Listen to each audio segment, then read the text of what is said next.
Well, every year, hundreds, if not thousands, of young Jews visit Israel for the very first time in a free 10-day trip known, of course, as Birthright.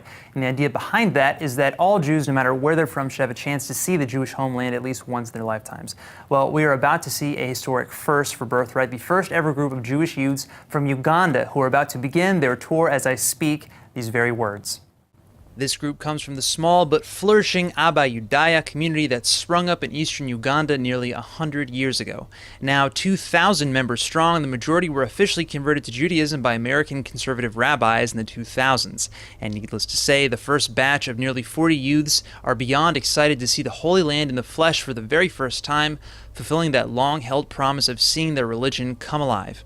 But for some, this trip does come with some baggage and exposes a deep rift between how the government of Israel defines Judaism and how Israel's own Jewish agency defines it.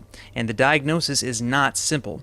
The Abba Yudaya's certified conversion to Judaism qualifies this entire community as eligible for Israel's own law of return as Jewish and therefore Israeli citizens. Despite this, Israel's chief rabbinate has refused to recognize them as Jewish, or indeed anyone not born Jewish by blood. Making the matter all the more complex is the fact that the Jewish agency in Israel is the state's single most significant agency responsible for identifying Jews abroad and overseeing their aliyah to Israel.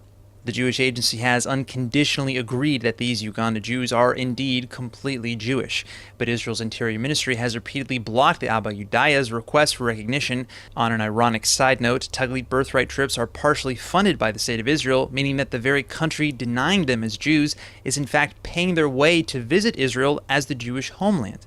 Other assertions have long accused the government of specifically blocking this and other African communities for purely racial reasons. Many white Americans who have converted to Judaism or been adopted into a Jewish family, for example, have often been able to immigrate to Israel with relatively zero problems. For all these reasons and more, neither Birthright nor the State of Israel have offered much comment on this historic visit from Uganda's very first Taglit trip, but you can guarantee that politics aside, this group is going to have an amazing 10 days ahead of them, and hopefully this is the beginning of many more just like them.